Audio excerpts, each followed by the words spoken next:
Assalamualaikum warahmatullahi wabarakatuh. Selamat pagi, salam sejahtera, shalom, om swastiastu, namo buddhaya, salam kebajikan. Di sini kami akan menjelaskan hasil kerja kami, yaitu dari Melayu ke Indonesia, pelajaran bahasa persatuan kita, dengan dosen pengampu Pak Hendy Kramer. Di sini saya akan memperkenalkan anggota kelompok. Ada Arianda Rizaruhan, ada Citra Ayu Wanoja, ada Devi Anissa Hamidi, ada Diva Fitra Aulia Nazim, ada Fadilah Reski. Kita masuk ke sejarah bahasa Melayu. Asal-usul bahasa Melayu. Istilah Melayu sendiri berasal dari kerajaan Melayu awal yang bertempat di Jambi. Akibat penggunaan yang luas, berbagai varian bahasa dan dialek Melayu berkembang di Nusantara. Ada 3 teori yang dikemukakan tentang asal-usul penuturan bahasa Melayu atau bentuk awalnya sebagai anggota bahasa-bahasa Melayu. Hudson tahun 1970 melontarkan teori asal dari Kalimantan. Berdasarkan kemiripan bahasa Melayu dengan bahasa Melayu kuno, tuturnya yang hidup di pedalaman dan sifat kosakata yang konservatif. Keren tahun 1888 beranggapan bahwa tanah asal penutur satu dari Semenanjung Malaya dan menolak Kalimantan sebagai tanah asal. Teori ini sempat diterima cukup lama hingga akhirnya pada akhir abad ke-20 bukti-bukti linguistik dan sejarah menyangkal hal ini. Adler 1988, Bellwood 1993. Ahli sejarah bahasa Melayu umumnya setuju tentang tanah air asal dari bahasa Melayu berada di barat Kalimantan. Hal ini kokoh dan tidak terbantahkan dengan landasan bahwa suatu bentuk yang dikenal sebagai bahasa Proto-Melayu dituturkan di Kalimantan setidaknya pada 2000 sebelum Masehi dan telah dikatakan bahasa leluhur bagi semua rumpun bahasa Melayu. Bahasa Melayu yang berasal dari Kalimantan ini kemudian menyebar ke Sumatera dan Semenanjung Malaysia dan berkembang leluhurnya. Bahasa Melayu Polynesia Purba yang berasal dari bahasa Austronesia Purba mulai terpecah setidaknya pada tahun 2000 sebelum Masehi akibat orang-orang Austronesia menyebar dari Pulau Taiwan ke selatan dan menuju Asia Tenggara Maritim. Selanjutnya, sejarah bahasa Melayu. Penyebaran bahasa Melayu di Nusantara. Pada dasarnya, penyebaran bahasa Melayu ke pelosok Nusantara bersamaan dengan penyebaran agama Islam di wilayah Nusantara. Bahasa Melayu mudah diterima oleh masyarakat Nusantara sebagai bahasa penghubung antar pulau, antar suku, antar pedagang, antar bangsa, dan antar kerajaan. Karena Melayu tidak mengenal tingkat tutur. Faktor bahasa penyebaran bahasa Melayu di Nusantara antara lain perdagangan. Nusantara merupakan jalur perdagangan utama antara India, Cina, dan Timur Tengah. Bahasa Melayu digunakan sebagai lingua franca dalam perdagangan antar bangsa. Para pedagang menggunakan bahasa Melayu untuk berkomunikasi dengan penduduk lokal. Selanjutnya, sejarah bahasa Melayu. Yang pertama, kekuasaan politik. Poin-poinnya, kerajaan-kerajaan besar seperti Sriwijaya dan Majapahit menggunakan bahasa Melayu sebagai bahasa resmi. Poin berikutnya, pengaruh politik kerajaan-kerajaan ini membantu penyebaran bahasa Melayu ke wilayah yang lebih luas. Selanjutnya, penyebaran agama Islam. Poin pertama, Islam masuk ke Nusantara melalui perdagangan dan ulama. Poin kedua, bahasa Melayu digunakan sebagai bahasa dakwah dan penyebaran ajaran Islam. Poin ketiga, karya-karya sastra Islam seperti hikayat dan syair ditulis dalam bahasa Melayu. Berikut adalah gambar peta penyebaran bahasa. Kita masuk ke sejarah bahasa Melayu. Peran perdagangan dalam perkembangan bahasa Melayu. Perdagangan merupakan salah satu faktor paling signifikan dalam penyebaran dan perkembangan bahasa Melayu di Nusantara. Posisi geografis Nusantara yang strategis sebagai jalur perdagangan internasional telah menjadikan bahasa Melayu sebagai lingua franca atau bahasa perantara yang umum digunakan dalam transaksi perdagangan. Perdagangan telah memainkan peran yang sangat penting dalam membentuk bahasa Melayu menjadi bahasa kaya dan dinafi. Melalui perdagangan, bahasa Melayu tidak hanya berfungsi sebagai alat komunikasi, tetapi juga sebagai wadah untuk pertukaran budaya dan pengetahuan. Masuk lagi ke sejarah bahasa Melayu. Pengaruh kerajaan-kerajaan Melayu. Kerajaan-kerajaan Melayu, terutama yang bercorak maritim, memainkan peran yang sangat krusial dalam penyebaran dan perkembangan bahasa Melayu di Nusantara. Letak geografis yang strategis dan aktivitas perdagangan yang intens menjadikan kerajaan-kerajaan ini sebagai pusat penyebaran budaya termasuk bahasa. Yang pertama ada bahasa Melayu sebagai bahasa lingua franca. Poinnya ada pusat perdagangan, lalu ada bahasa diplomasi. Yang kedua penyebaran budaya dan agama. Poinnya ada agama Islam, lalu ada adat istiadat. Yang ketiga pengembangan sastra dan bahasa. Poinnya ada karya sastra dan pengembangan kosakata. Yang keempat ada penetapan bahasa Melayu sebagai bahasa resmi. Poinnya itu bahasa pemerintah. Kita masuk ke proses transformasi. Masa penjajahan dan pengaruhnya. Masa penjajahan merujuk pada periode ketika suatu bangsa atau wilayah berada di bawah kekuasaan bangsa lain, biasanya melalui eksploitasi ekonomi, dominasi politik, dan kontrol budaya dan sejarah. Banyak negara di Asia, Afrika, dan Amerika Latin mengalami penjajahan oleh kekuatan-kekuatan kolonial Eropa seperti Belanda, Inggris, Spanyol, Portugis, dan Prancis, terutama sejak abad ke-15 hingga abad ke-20. Pengaruh penjajahan. Yang A, ada pengaruh ekonomi meliputi eksploitasi sumber daya alam dan perubahan struktur ekonomi. Yang B, ada pengaruh politik, yaitu ada pembentukan batas wilayah baru dan penguasaan politik lokal. Yang C, ada pengaruh sosial dan budaya, akan hilangnya identitas budaya dan diskriminasi rasial. Yang D, ada dampak positif atau terbatas, ada perkenalan teknologi dan pendidikan dan penyebaran agama. Lalu kita masuk ke proses transformasi lagi. Peran Sumpah Pemuda tahun 1928. Sumpah Pemuda 1928 merupakan tonggak penting dalam sejarah bahasa Indonesia. Sumpah ini menugaskan penggunaan satu bahasa, yaitu bahasa Indonesia, sebagai bahasa persatuan komunitas. Ini memperkuat posisi bahasa Indonesia sebagai bahasa nasional dan mendorong proses standarisasi bahasa. Lalu ada Kongres Bahasa Indonesia. Kongres Bahasa Indonesia KBI adalah forum nasional yang diselenggarakan untuk membahas perkembangan pemeliharaan dan pembinaan bahasa Indonesia sebagai bahasa nasional dan negara. Kongres ini menjadi ajang penting untuk mengevaluasi kebijakan bahasa, membahas tantangan baru, dan merumuskan langkah-langkah strategis untuk memajukan bahasa Indonesia. Tujuan Kongres Bahasa Indonesia. 1. Memantapkan kedudukan bahasa Indonesia sebagai bahasa nasional dan identitas bangsa, sebagai bahasa pemersatu di tengah keberagaman etnis dan bahasa daerah. 2. Pembinaan bahasa Indonesia, pembakuan ejaan, tata bahasa, dan kosakata, penyusunan pedoman dalam penggunaan bahasa Indonesia yang baik dan benar. 3. Pengembangan bahasa Indonesia, menambah kosakata untuk keperluan ilmu pengetahuan, teknologi, seni, dan budaya, menghadapi tantangan baru di era digital dan globalisasi, seperti pengaruh bahasa asing. 4. Pelestarian bahasa daerah. 5. Kongres juga membahas strategi agar bahasa daerah tetap hidup di tengah dominasi bahasa nasional dan asing. Proses transformasi. Peran tokoh-tokoh bahasa. 1. Muhammad Yamin tahun 1903 sampai 1962. Peran salah satu tokoh utama yang mengusulkan bahasa Melayu menjadi bahasa persatuan dalam Sumpah Pemuda tahun 1928. Kedua, Sanusi Pane tahun 1905 sampai 1968. Perannya sastrawan dan pendidik yang berkontribusi pada perkembangan sastra modern dalam bahasa Indonesia. 3.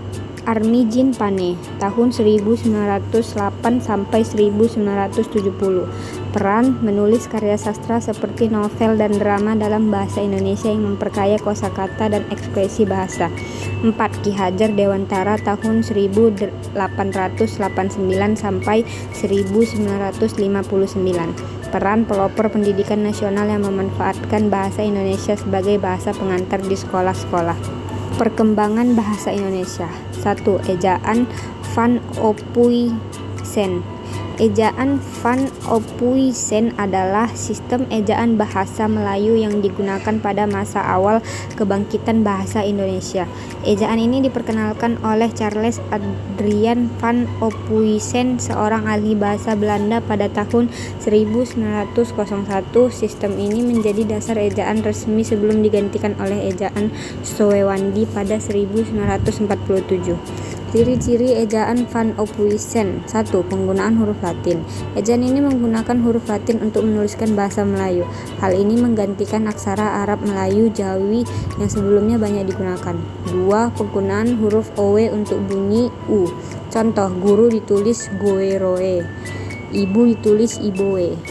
3. Tanda diakritik. Tanda koma atas petik digunakan untuk menunjukkan bunyi hamzah, misalnya pada kata Al-Quran. Penggunaan tanda seperti ini dipertahankan hingga ejaan Republik tahun 1947. 4. Fonetik. Ejaan Van Ophuijsen lebih dekat dengan cara pengucapan bahasa Melayu.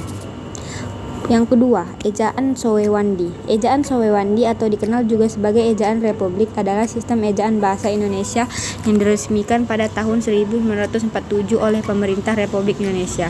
Sistem ini menggantikan ejaan Van Ophuijsen yang sebelumnya digunakan sejak akhir abad ke-19. Nama ejaan Sowewandi diambil dari Menteri Pengajaran, Pendidikan, dan Kebudayaan saat itu. Sowewandi yang menjadi tokoh penting dalam implementasi ejaan ini. Ciri-ciri ejaan Sowewandi. 1. Penggantian huruf owe dengan u. Contoh, goeroe menjadi guru, doeloe menjadi dulu. Ini adalah salah satu perubahan terbesar yang menyederhanakan penulisan dan pelafalan. 2. Penghapusan tanda apostrof atau tanda kutip untuk hamzah.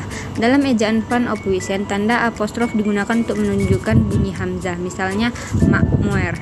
Dalam ejaan Sowewandi, tanda ini dihilangkan dan kata ditulis langsung sebagai makmur. Penulisan kata ulang dengan angka 2. Kata ulang dapat ditulis dengan angka 2 untuk menyederhanakan, misalnya anak-anak menjadi anak 2. Namun cara ini lebih sering digunakan secara informal.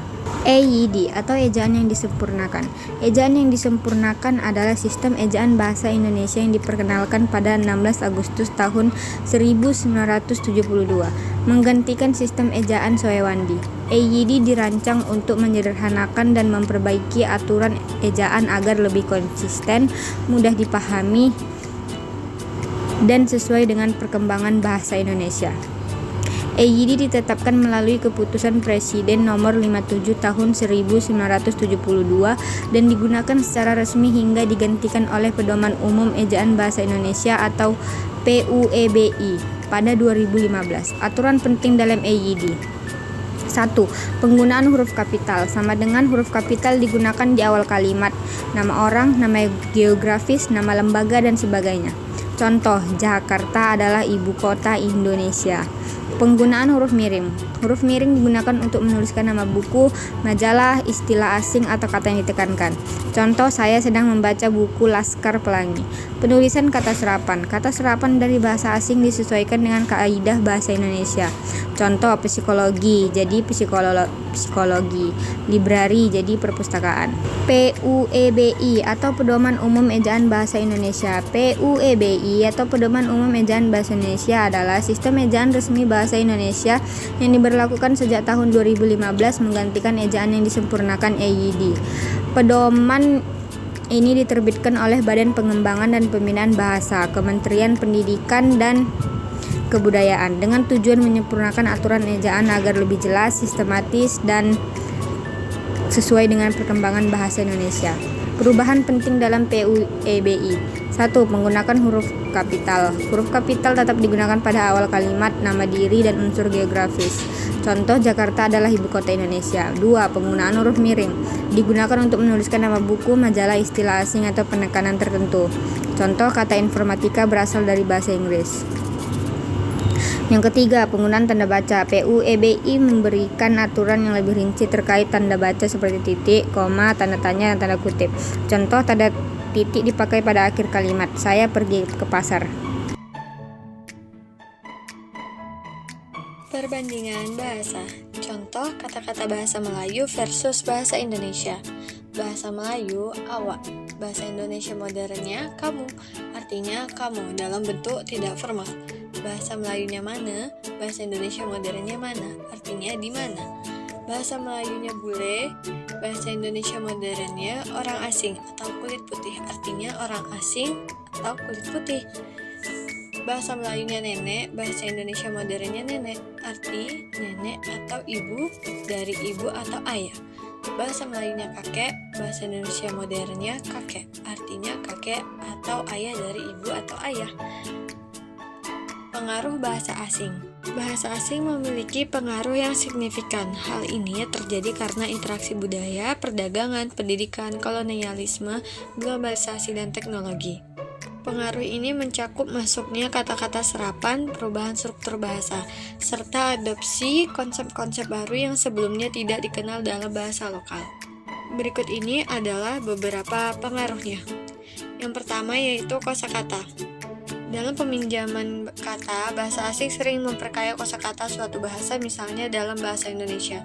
Banyak kata yang dipinjam dari bahasa Belanda seperti kantor, gratis, dalam bahasa Inggris, internal atau download, dalam bahasa Arab yaitu zakat dan iman.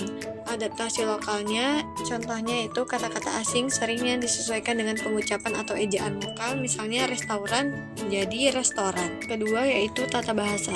Tata bahasa suatu bahasa yang dapat terpengaruh melalui interaksi terus-menerus dengan bahasa asing. Biasanya membutuhkan waktu yang lebih lama dibandingkan dengan perubahan kosakata. Contohnya itu dalam bahasa Indonesia, munculnya kalimat dengan struktur bahasa Inggris seperti saya ingin pergi ke mall, yang mencampurkan unsur asing dalam pola kalimat lokal. Yang ketiga yaitu gaya komunikasi. Bahasa asing dapat mempengaruhi cara orang berkomunikasi seperti pengucapan frasa tertentu, seperti thank you, sorry, atau bahkan ekspresi budaya tertentu seperti small talk dalam budaya barat. Yang keempat yaitu budaya dan identitas. Bahasa adalah bagian integral dari budaya. Penerimaan bahasa asing seringkali membawa serta nilai-nilai budaya dari bahasa tersebut, seperti gaya hidup, pola pikir, atau tren mode. Contohnya yaitu penggunaan istilah-istilah teknologi seringkali yang mencerminkan budaya globalisasi. Dengan bahasa Melayu Malaysia, yang pertama yaitu kosakata. Adanya pengaruh luar. Bahasa Indonesia lebih banyak dipengaruhi oleh bahasa Belanda, Inggris, dan Arab. Contohnya Indonesia, dari negara Indonesia sendiri. Contoh bahasa campuran dari negara Belanda yaitu kantor dan kulkas. Dalam bahasa Melayu Malaysia, campuran dari Arab yaitu contohnya pejabat. Sedangkan peti sejuk itu berasal dari bahasa Arab dan Melayu. Bahasa Melayu Malaysia lebih banyak dipengaruhi oleh bahasa Inggris, Arab, dan India. Contohnya di Indonesia sendiri disebut dengan televisi, yaitu campuran dari bahasa Inggris dan Belanda. Sedangkan Melayu Malaysia disebut dengan television, itu campuran dari Inggris dan Arab. Yang kedua yaitu pengucapan, aksen, dan pelafalan.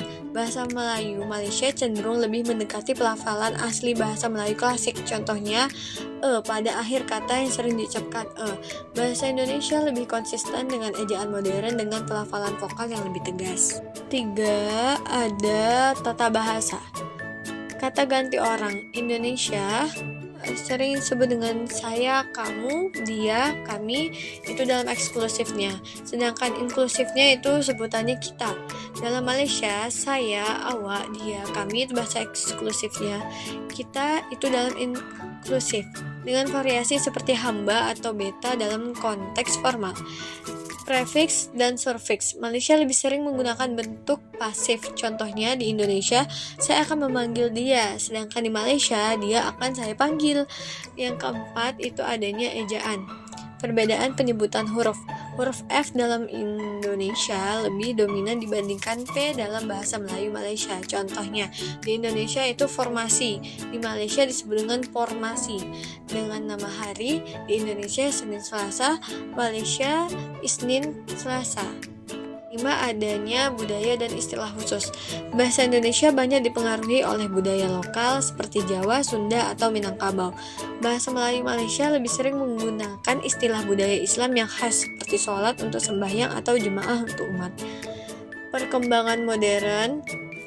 Yang pertama yaitu pengaruh globalisasi. Masuknya istilah asing dalam kedua bahasa, pengaruh bahasa Inggris semakin kuat terutama di bidang teknologi, bisnis, dan ilmu pengetahuan. Contohnya, di Indonesia startup, download, streaming. Sedangkan di Malaysia contohnya pemula atau tetap menggunakan startup dengan contohnya lagi muat turun dan penstreaman. Yang kedua yaitu media sosial dan teknologi digital. Bahasa di media sosial semakin informal dan bercampur dengan bahasa asing. Istilah-istilah seperti update status, vlog, dan follower digunakan di kedua negara. Penggunaan singkatan dan akronim dalam percakapan digital semakin populer. Contohnya di Indonesia, OTW disebut dengan on the way, BTW panjangan dari by the way. Di Malaysia, TQ atau thank you, BRB, be right back. Yang ketiga ada standarisasi bahasa. Di Indonesia, Badan Pengembangan dan Pembinaan Bahasa aktif mempengaruhi Kamus Besar Bahasa Indonesia atau KBBI dengan istilah-istilah baru. Misalnya istilah lokal atau teknologi yang sering ditambahkan seperti unggah atau upload dan gawai atau gadget. Di Malaysia sendiri, Dewan Bahasa dan Pustaka (DBP) terus mempromosikan penggunaan istilah Melayu baku untuk menggantikan istilah asing, misalnya komputer riba atau laptop, dan surat elektronik atau email. Simpulannya adalah yang pertama, pentingnya bahasa Indonesia sebagai pemersatu. Bahasa Indonesia adalah aset nasional yang tak tergantikan. Sebagai pemersatu bahasa Indonesia, memastikan keberagaman Indonesia tidak menjadi penghalang melainkan kekuatan. Dengan menjaga bahasa Indonesia tetap relevan dan dihormati, bahasa Indonesia dapat terus maju tanpa kehilangan identitasnya. Yang kedua, peran generasi muda, yaitu generasi muda adalah pilar utama dalam melanjutkan eksistensi dan pengembangan bahasa Indonesia. Dukungan generasi muda akan memastikan bahasa Indonesia tetap menjadi kebanggaan bangsa di era globalisasi. Dan yang terakhir yaitu tantangan di era digital. Bahasa Indonesia menghadapi berbagai tantangan di era digital, terutama dominasi bahasa asing, penurunan kualitas penggunaan bahasa, dan kurangnya adaptasi di dunia teknologi. Generasi muda, pemerintah, dan sektor teknologi harus bekerja sama untuk memastikan bahasa Indonesia tetap menjadi kebanggaan bangsa. Sekian dari kelompok kami, terima kasih.